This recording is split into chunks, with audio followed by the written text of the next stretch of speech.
Сүүлийн үед та хууль зүйн сайдын мэдээллийг юу н харсан байх. Дийлийнх нь нотлох баримт ярьж байна.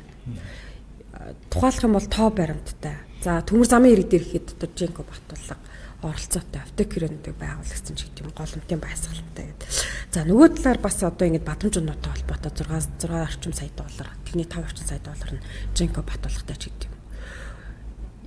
Хинт нь хууль үйлчлээд хин хариуцлага хүлээхгүй ингээд нийгмийн толгойг угаах юм үйл ажиллагаа хийгээд идэх юм бэ гэдгийг маш олон хүмүүс асууад байна л да.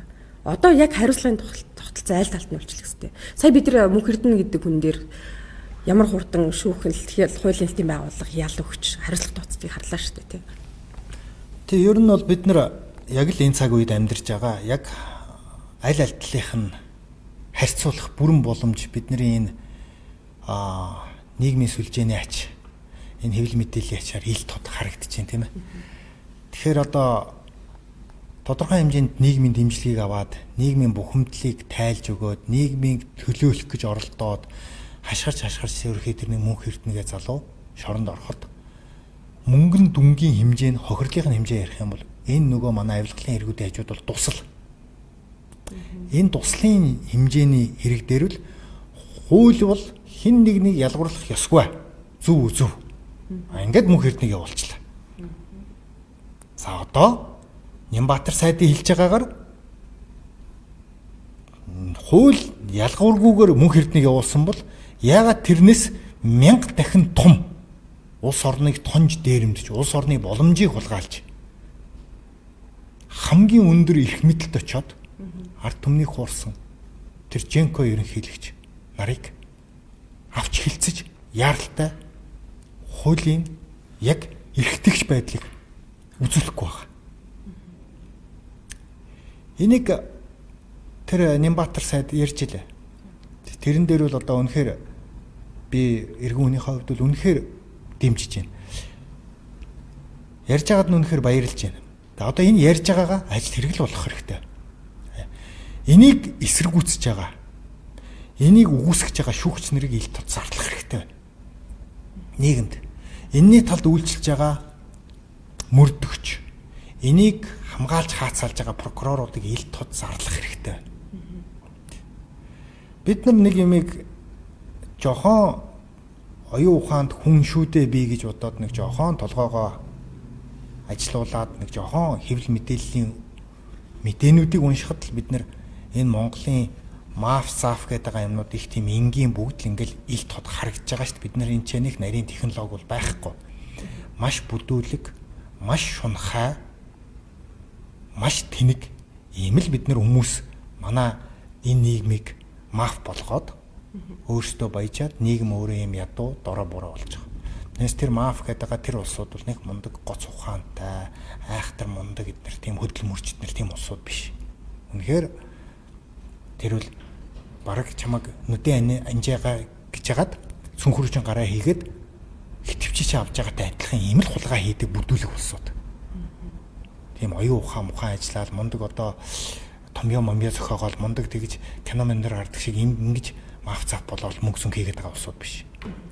Үнэхээр энэ гинэн хариуцлага хүлээх тууштай байж тэмцэж чаддгүй ийм дорой буруу нийгмийг доромжлоод сурцсан ийм л одоо хэдэн эрх баригч нартай тэрийгэ бизнес болгоцсон тэр лөө очихын төлөө тэр хулгайнч бай, зээлинч бай, өрийнч бай мөнгө тавьж агаад дээрэс нь хүний хамаагүй юу ч хамаагүй цүнх мөнх одоо тэр 7-20 хэмээн хийж агаад тэр эрх мэдэлд очиод хулгай хийдэг. Ийм л нэг дардан замтай болцсон. Тэгж амьдэрдэг. Энэ өөрөө бизнес болоо хувирсан. Энэ бол зүгээр эрдэм байх бизнес. Үр хөвгтүүдээ ч одоо тэг захихал болсон. Үлдсэн одоо өнөөдрийн дүрмээр амьдрий гэвэл. Сайхан хүний цүнх бариараа, сайхан хүний юмд олоогоорой. Тэгэд юмд хүрэн шүү минийхөө гэж захиж одоо явуулахаас өөр одоо замгүй ийм л цаг үед бид нар амьдарч байгаа. Тэгээ ингэж амьдрах буруу гэж ойлгож байгаа бол эннийхээ төлөө нийгэм өөрөө тэмцэх ёстой. Эннийхээ төлөө тэмцэх ёстой. Тэгээ яг энэ цаг үед бас нэг тийм хууль зүйн сайдаас нь, ерөнхий сайдаас нь бас энэ чи харьцангуй надтай харьцуулсан ч байна ч өөрөө шинэ үеийн залуу хүмүүс. Ийм дэвшилт үзэл гарч байгаа, дугарч байгаад нь одоо үнэхээр талархаж байна. Зүгээр энийгээ зүгээр нэг ээлжид улс төрийн нэг тийм попрол бити байлгасаа. Энийг яг бодиттой тэмцээд энийг яг хэрэгжүүлээсэ. Нямбатар сайдын хэлж байгаа тэр үнэн штэ. Тэр өнөөдөр шудраг ёс гэж байдаг бол шүүхтэр голомтын баясгалан Женко Батулга очих ёстой штэ.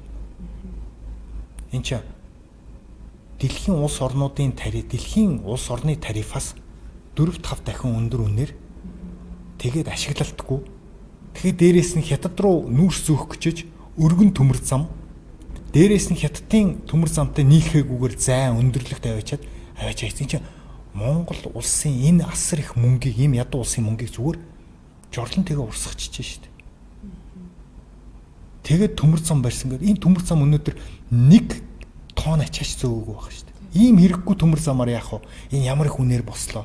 Тэр бум 300 сая доллар гэдэг чинь Монгол улсад бол амар мөнгө шүү дээ. Аимшигтэй их мөнгө шүү дээ. Монгол ийм ядуу улсад. Энэ чинь дэлхийн том хөгжилтэй баян улсад чинь баян хүнд ч их мөнгө шүү дээ. Тэр бум 300 сая доллар. Энэнгээр бид нэр зөвхөн Женко, голомтын баясгалан хоёрын зугаа цэнгийг л хангаж шүү дээ. Тэгээ бүх медиаг барьж гин. Игэл телевиз гэл одоо медиа групп гэл та нар мэдчихл байгаа шүү дээ. Голомтын баясгалан гэдэг.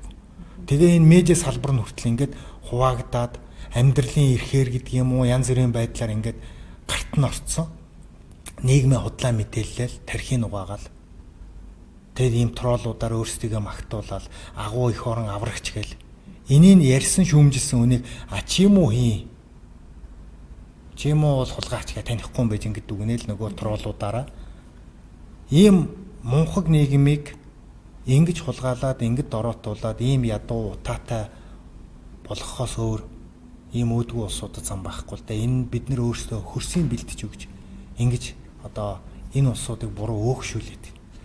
Тэгэхээр бол бид нар бол нэгдүгээрт хамгийн гол бидний анхаарах ёстой төр засгийн нийгмийн анхаарах ёстой зүйл л бид нар 15 толгойтой болох биш. 10 ширхэг оюутлоготой болох биш. Бид нар хамгийн түрүүнд авилгалаасаа бодтой салах хэрэгтэй. Тэгээд хуулийн хатуу хариуцлага хүлээдэг улс орон болох ёстой. Малын хулгайч, авилгалч хоёрыг малын хулгайч нь өндөр ял авдаг, авилгалч нь бага ял авдаг байж болохгүй. Хохиросон хохирлынхаа хэмжээгээр энийг барагдуулаад хамгийн өндөр ял авдаг ийм хууль эрх зүйн одоо өөрчлөлтүүдийг хийгээл энэ өнөөдрийн их хурл. Гэтэ эднэрийг бодит амьдрал дээр хэрэгжүүлдэг. Энийг хэрэгжүүлдэг өөрөө тэр одоо хууль шүүхийн байгууллага нь яг мөнх эрднийг шийддэг шиг ийм энгийн иргэнийг шийддэг шиг ийм хурдаар шийддэг ийм хуулийн зохицуулалтаа болж өгөх хэрэгтэй. Нэгдүгээр авилгалч гэдэг хүнд бол өршөөл байх ёсгүй. Тийм ээ? Авилгал албан тушаалын эрхтэнд өршөөл байж болохгүй. Дээрээс нь энийг зүгээр яаралтай гормоор шуурхаа шийдээд давд заалтаж барьдаг ийм нөхцөлгүйгээр шууд явуулдаг болох.